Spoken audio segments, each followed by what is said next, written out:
আসসালামু আলাইকুম রহমতুল্লাহ। শনিবারে ইংরেজি প্রথম পত্র পরীক্ষা। ভাইয়া তোমরা অনেক টেনশন আছো যে ভাইয়া আমরা কীরকম সিন প্যাসেজগুলো যেন কারেক্ট ওয়েতে আমরা লিখতে পারি, এবং বিশেষ করে MCQ, answering question, flow chart, summary, এগুলো সহ সব আইটেম বা সব টপিকে যেন আমরা ফুল মার্কস গেইন করতে পারি। সো এর জন্য আমি তোমাদেরকে সাজেশনস দিচ্ছি। বাট এখন যেগুলো দিব এগুলা তুমি একবার ভাইয়ের সাথে এই ক্লাসগুলো করার পরে তুমি দেখবা অনেকটা তোমার জন্য ইজি হয়ে যাবে। মানে ভাইয়া তোমাদের জন্য কিছু ট্রিকি ক্লাস নিয়ে আসছি। যেমন এখন আমরা যে সিন প্যাসেজ 1 তোমাদেরকে সাজেশন দিচ্ছি সেটার মধ্যে কি থাকে, MCQ and answering question. MCQ tricky class হচ্ছে এখন দিচ্ছি, অ্যান্সারিং কোয়েশন ক্লাসটা একটু পরে আসবে ইনশাআল্লাহ। সো চলো আমরা এই ক্লাসটাকে একদম সেরাভাবে আমরা উপলব্ধি করার চেষ্টা করব এবং একটু বোঝার চেষ্টা করব যে আসলে আমাদের পরীক্ষায়, আলিম পরীক্ষার আমাদের ফাইনালে যে এমসিকিউ ট্রিকিভাবে আমরা কিভাবে ধরতে পারি এবং সবগুলো যেন কারেক্ট হয়, আমরা সেই রকম কীভাবে মনোনিবেশ করতে পারি। সো আলিম ব্যাচ বা আলিম 26 তোমাদের সবাইকে স্বাগত জানাচ্ছি আমাদের বাংলাদেশ অনলাইন মাদ্রাসা থেকে। যারা আমাদের সাথে যুক্ত হয়েছে, যুক্ত হচ্ছ, সবার প্রতি রইল অভিনন্দন। ভাই দেখো, এখন আমরা প্রথমে দেখব যে এমসিকিউ ট্রি কি, মানে আমরা এমসিকিউ যে সলভ করব এর জন্য আসলে কোন কোন পয়েন্টগুলো আমাদের মাথায় রাখতে হবে। দেখো ভাইয়া, এইচএসসি দ্যাট মিনস আলিমের ইংলিশ ফার্স্ট পেপারের রিডিং কম্প্রিহেনশন এমসিকিউতে সবচেয়ে বা হচ্ছে সিন প্যাসেজ 1-এর মধ্যে সবচেয়ে বেশি যে ধরনের প্রশ্ন আসে, মানে যে টাইপের প্রশ্ন সবচেয়ে বেশি আসে, এগুলো একটু দেখবো। ভোকাবুলারি ইন কনটেক্সট, প্রসঙ্গ অনুযায়ী কোনো শব্দের অর্থ বের করতে দেয়। যেমন তোমার সিমিলার এই কথাটা বলতে পারে, হোয়াটস দ্য সিনোনিম, সিনোনিম বলতে পারে, বা রেফার্স টু, মানে এই শব্দটা কোন শব্দকে রেফার করে, মানে এইরকম বেশ কয়েকটা কথা দ্বারা কিন্তু শব্দের মিনিংটা জানার চেষ্টা করতে পারে, বা সমার্থক শব্দটা মানে যেটা আমরা বলতে পারি এটা জানার চেষ্টা করতে পারে। শুধুমাত্র যে সিনোনিম বলবে এরকম না, সিনোনিম, সিমিলার, রেফার্স টু, এইরকম কিন্তু বিভিন্ন ওয়ার্ড দিয়ে তোমার কাছ থেকে শব্দ জানতে চাই। আমরা কিন্তু একটা সলভ করব, তখন আমরা তোমাদেরকে দেখায় দিব। এরপর দেখো মেইন আইডিয়া, টাইটল, প্যাসেজের মূল বক্তব্য নির্ধারণ করতে হবে।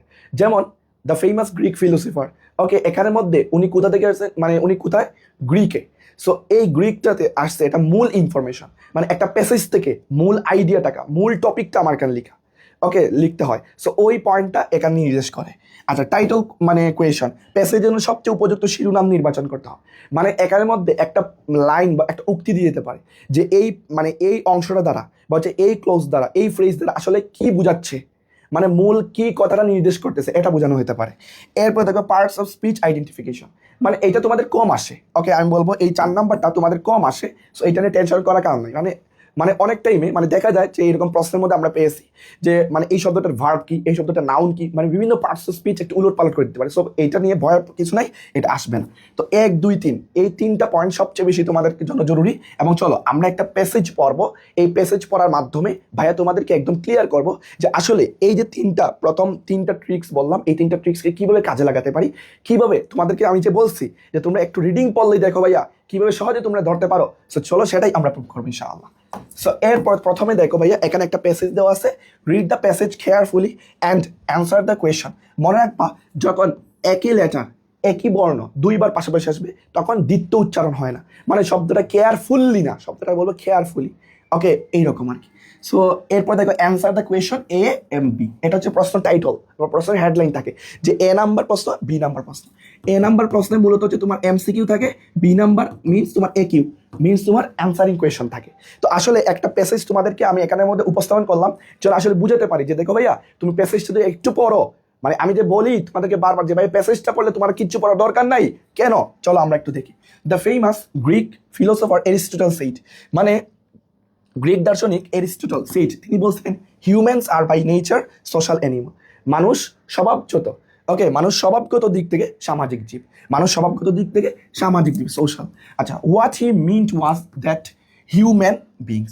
আচ্ছা, এই কথার মিন্ট মানে হচ্ছে এই কথার মানে, মানে যেটা বোঝানো হচ্ছে, আমরা বলি না মানে, আমরা এরকম বলি না, বা মিনস আমরা এরকম শব্দ বলি। তো এটা দ্বারা তিনি যা বোঝাতে চাচ্ছেন, বাই ইনস্টিংক্ট, সিক, সিক মানে হচ্ছে খুঁজা। আমি এটার উচ্চারণটা একটু বলি যে দেখো সিক অর্থ কি, খুঁজ করা, ওকে। আর এইটার আরেকটা V2 V3 আছে, দেখো SOUGHT, সোট, ওকে, এইটাও V2 V3 এটা, এটা হচ্ছে কি V1, ওকে, ভার্বের ফার্স্ট ফর্ম আর কি, এটা second form, first participle form. আচ্ছা, এটা হচ্ছে past form, past participle form একই রকম, আর এটা হচ্ছে V1 সিক। ইনস্টিংক্ট শব্দের অর্থটা কি, এটার অর্থটা হচ্ছে স্বভাব, ওকে, বা আমরা বলতে পারি, সরি, দেখো প্রবৃত্তি, অবা কোম্পানি মানে এখানে হচ্ছে ভাইয়া কোনো যে তোমার মনে করো আমরা বিভিন্ন প্রতিষ্ঠান আমরা বলি কোম্পানি, এই কোম্পানিতে ও জব করে, এরকম আসলে ওই কোম্পানি বোঝানো হচ্ছে না। এটা হচ্ছে মানুষ কি খুঁজে, তো সঙ্গ। দেখো তোমার কতটা হেল্প হয় এরকম পড়লে। অফ আদার্স অ্যান্ড স্টাবলিশ, ওকে অন্যের, ওকে অফ আদার্স অন্যজনের কি খুঁজে, সঙ্গ খুঁজে বা অন্যের পাশে যেতে চায়। অ্যান্ড স্টাবলিশ এবং নির্মাণ করে রিলেশনশিপ, অর্থাৎ এখানের মধ্যে বোঝাচ্ছে মানে সম্পর্ক। ওকে, সম্পর্ক কি করে নির্মাণ করে। এরপরে হচ্ছে দেখো, much like most animals of the world for কম্পেনিয়নশিপ and for physical and emotional, মানুষ শারীরিকভাবে এবং মানসিকভাবে সাপোর্ট চায়। আনলাইক অ্যানিমালস হাউএভার, আচ্ছা এখানে আনলাইক শব্দের অর্থ যেটা আসতে পারে বিপরীত, কি আসতে পারে বিপরীত।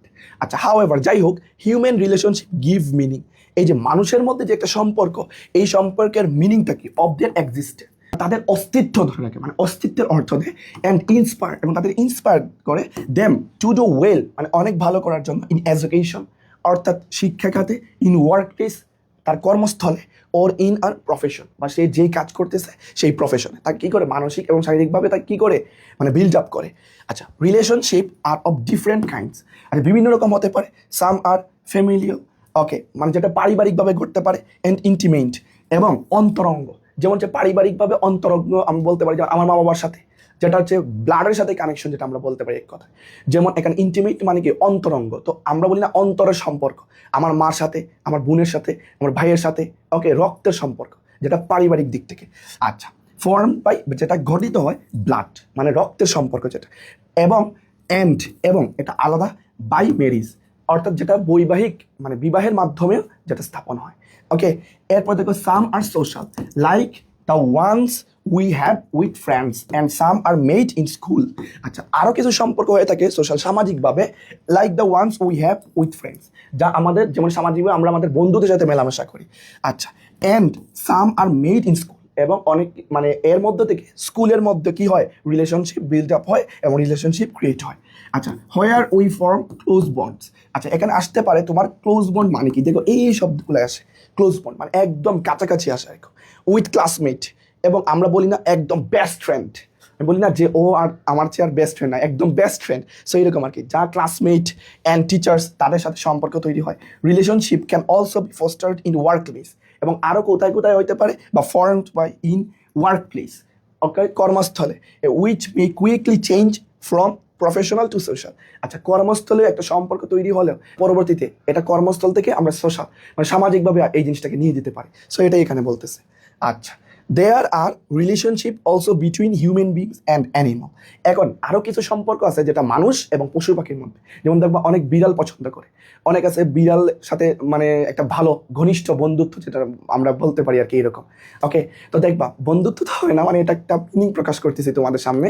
সো এরপর হচ্ছে দেখো বিড়াল আমরা হচ্ছে বিভিন্ন পশু পাখি মানে লালন পালন করে থাকি আমাদের বাসা বাড়িতে, দেখা যায় যে ওরা যদি একটু বেলকনি দিয়ে যদি বের হয়ে যায় দেখা যাবে যে মনের মধ্যে একটা কীরকম লাগতেছে যে কোথায় গেল এইরকম। তো এইটা কি, এইটা হচ্ছে দেখো human being, between human being and animal, okay পশু পাখি এবং মানুষের মধ্যে সেটা তৈরি হয়। Between children and their toys, বিভিন্ন মানে খেলনার সাথে শিশুরা যে সম্পর্ক তৈরি করে।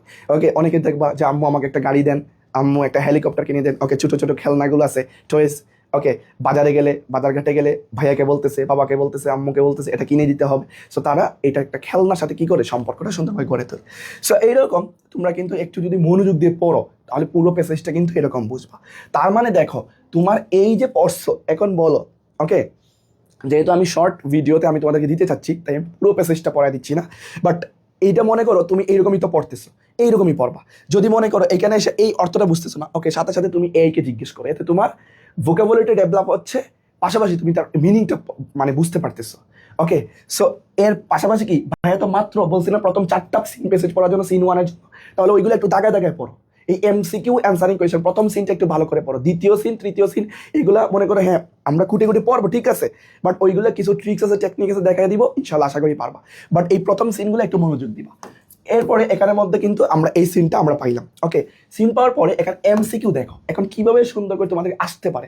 প্রথমে আমরা 3টা ট্রিক্স দেখেছিলাম না, 3টা ট্রিক্সের উপর ভিত্তি করে দেখো এমসিকিউ ট্রিকে কিভাবে আসতে পারে।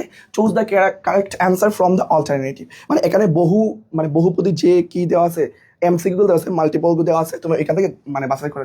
অ্যারিস্টটল কামস ফ্রম, উনি কোথা থেকে আসছেন, গ্রিস, ইংল্যান্ড, আমেরিকা। আচ্ছা, তার মানে দেখো এইটা কোন রিলেটেড প্রশ্ন, দেখো choose the correct answer from the, দেখো এইখানের মধ্যে বলছে যে উনি কোথা থেকে আসছেন, তার মানে উনি কোথা থেকে আসছেন এটা কখন বুঝবো, দ্য ফেমাস গ্রিক ফিলোসফার, দেখছো এই যে দেখো এইটাই হচ্ছে পয়েন্ট, দেখছো মানে তোমার প্যাসেজটা জাস্ট একটু মনোযোগ করার জন্য কোথা থেকে, গ্রিক থেকে। ঠিক তেমনি ভাবে দেখো এখানের মধ্যে আমার অ্যান্সার কোনটা হবে, গ্রিক।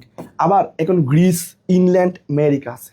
আচ্ছা এখন দেখো what does the phrase close bond means, আচ্ছা ক্লোজ বন্ড মানে কি, এটা আমি তোমাদের প্যাসেজের মধ্যে বলছিলাম, এটা একদম ক্লোজ বন্ড মানে একদম কাছাকাছি বন্ধন বোঝায়, বন্ড আমরা বলি বন্ধন, একদম কাছাকাছি বন্ধন। এখন এইটা ইংলিশে কিভাবে বুঝবো, সমস্যা নেই, দেখো ভাইয়া এখন দেখো অ্যাকোয়েন্টেন্স, এবার স্ট্রং রিলেশনশিপ, সাপোর্ট, মানি এনহ্যান্স। আচ্ছা ক্লোজ বন্ড বলতে কি মানি টাকা বোঝায় না, এটা তাহলে হবে না। দেখো সাপোর্ট এটা বোঝায় না, স্ট্রং রিলেশনশিপ তার মানে এটা কি স্ট্রং রিলেশনশিপ বোঝায়, তার মানে এটা কি স্ট্রং রিলেশনশিপ, যেটা মজবুত বন্ধন, শক্তিশালী বন্ধন, ক্লোজ বন্ড একদম কাছাকাছি।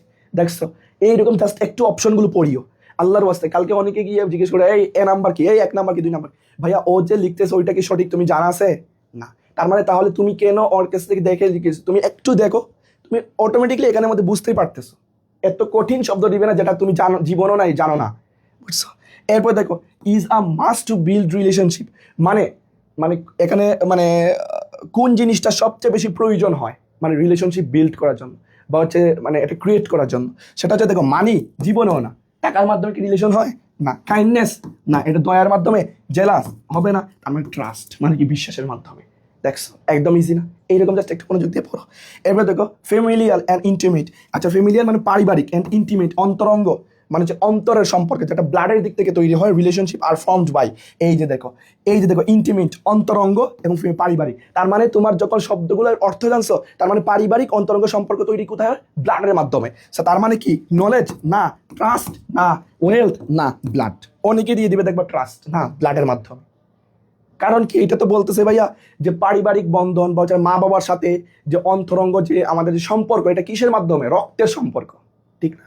সো এর জন্য এবার দেখো if we want to establish an effective relationship, যদি আমরা ইফেক্টিভ মানে যে রিলেশনটা আমাদেরকে প্রভাবিত করবে, অনেক মানে সম্মুখের সাথে নিয়ে যাবে, so we should not be, আমরা কোনটা হওয়া যাবে না, সেলফিশ অ্যান্ড পজিটিভ কাইন্ড, হ্যাঁ আমাদের এটা হতে হবে, লয়াল হতে হবে, আচ্ছা ইউনাইটেড একতাবদ্ধ হতে হবে। তার মানে কি সেলফিশ হওয়া যাবে না, তাইলে রিলেশনশিপ হবে না। Men should make relationship with others to be happy in life, এটা যদি না বুঝে এরকম বুঝবা, দেখো মেন শুড মানুষের উচিত, মেক রিলেশনশিপটাকে করা কিভাবে, উইথ আদার্স অন্যের সাথে, to be happy in life মানে হচ্ছে এই জীবনে খুশি হওয়ার জন্য এই রিলেশনশিপটাকে কিভাবে নিতে হবে। সো ফেক না, ফেক রিলেশনশিপের মাধ্যমে তুমি হ্যাপি হতে পারবা না, উইক হওয়া যাবে, ব্যাড হওয়া যাবে না, তার মানে পজিটিভ। আমি যদি পজিটিভ থাকি তাহলে অবশ্যই সুন্দর হবে। দেখছো এবার দ্য ওয়ার্ড সেলফিশ মিনস, দেখছো এই সেলফিশ মিনস এইরকম শব্দগুলো পাবা, যেমন আমি বলি যেমন সিনোনিম, ওকে, এরপর হচ্ছে মনে করে বলতে পারে রেফার্স টু, ওকে, এরপরে বলতে পারে এই যে দেখো মিনস, ওকে মিনস, এই শব্দগুলো যখন থাকবে মনে করবা এই শব্দের মিনিংটা মানে একই, মানে সমার্থক জানতে চাচ্ছে। যেমন দেখো এখানে the word selfish means helpful, আচ্ছা সেলফিশ মানে হেল্পফুল না, শেমলেস না, এরপর দেখো সেলফ সাফিসিয়েন্ট মানে নিজেই উপকারী হবে এমন না, তারপর সেলফ সেন্টার মানে সেলফিশ মানে কি নিজ কেন্দ্রিক, মানে আত্মকেন্দ্রিক ব্যাপারটা শুধু দেখতেছে, অন্যটা দেখতেছে না, তো এটাকে আমরা সেলফিশ বলি, ওকে, বা স্বার্থপর যেটাকে আমরা বলি। তার মানে দেখছো এইরকম যদি তুমি একটু জাস্ট সলভ করে একটু মনোযোগ দিয়ে, কত মিনিট লাগলো, তোমাদের হাতে অ্যাভেইলেবল টাইম আছে, যারা এত দিন কিচ্ছু পড়ো নাই, এখন পর্যন্ত পড়ো নাই, তোমরা এরকম পড়ো, একটা পেসেজ এরকম পড়ে দেখো তুমি কতটা ভালো লাগে, তুমি ইংলিশটাকে বোরিং হিসাবে লাগবে না, মাথা বোঝা লাগবে না, কেন ভাই এখানে কি আমি পড়াই দিতেছি মাথা বোঝা মনে হইতেছে না, তাহলে তুমি এরকম দেখো। হ্যাঁ তোমার একটা শব্দের তো জানা নাই থাকতে পারে, তোমার সামনে মোবাইল আছে ভাই, আর কি সমস্যা, তুমি দেখো, তুমি এইরকম আমি যেরকম প্যাসেজটা পড়াইলাম আর এগুলো পড়লাম, তুমি একটা প্যাসেজ সলভ করে দেখো কতটা মজা লাগে। বলো এখন যে আমি তোমাদেরকে এখানে দাগায় দাগায় পড়ালাম, এইরকম যদি তুমি জাস্ট এই 4টা প্যাসেজ আমি তোমাদেরকে বলছি, সিন প্যাসেজ ওয়ানের জন্য 4টা প্যাসেজ দিচ্ছি, তোমাদেরকে আমি টাইম ধরে ধরে দিচ্ছি, এখন কেন সিন 2 দিচ্ছি না, কারণ আমি চাই এইগুলো আগে স্টুডেন্টরা শেষ করুক, এরপর সিন 2 দিব, চাইলে একসাথে দিয়ে আমি বলতে পারতাম বাবা পড়ো, কিন্তু তারপর আমি তোমাদেরকে এখন এক একটা পার্টে এরকম ভিডিও করে দিচ্ছি, তার মানে তুমি নিজেই বুঝতেছো, এখনই তুমি জাস্ট এইরকম দাগায় দাগে সলভ করো, যে শব্দটা জানা নাই ওটা যদি জাস্ট একটু মোবাইলের গুগল বা এআই এর মাধ্যমে বা চ্যাটজিপিটির মাধ্যমে জিজ্ঞেস করে দাগায় দাগে একটু পড়ো, বা যাদের গাইড নাই একটু পিডিএফটা ওপেন করো, আমি তোমাদেরকে প্রাইভেট গ্রুপে দিয়ে দিচ্ছি, সো মানে দিয়ে দিচ্ছি অলরেডি, অ্যান্সারও দিয়ে দিচ্ছি, তো এখান থেকে দেখবা ভাইয়া তুমি অবশ্যই অবশ্যই সেরা কিছু করতে পারবা, বুঝতে পারছো। তো আসলে ব্যাপারটাকে সহজ হিসেবে নাও, ইংলিশকে বোরিং বানাইও না, তাহলে অটোমেটিক্যালি বোরিং লাগবে, বুঝতে পারছো? তো এর জন্য তুমি যদি বলো যে না আমার কাছে এই সাবজেক্টটা সহজ, ইনশাল্লাহ হবে, দেখবা অবশ্যই সহজ লাগবে। তো সবাই ভালো থাকো, সুস্থ থাকো, জানাও ভাইকে কমেন্টে কেমন লাগলো। আশা করি এই ভিডিওটার মাধ্যমে অনেক উপকার পাবা ইনশাআল্লাহ। দেখা হচ্ছে বিজয়, প্রত্যেকটা পার্ট ভাই এরকম দিব। আসসালামু আলাইকুম রহমতুল্লাহি ওয়া বারাকাতুহু।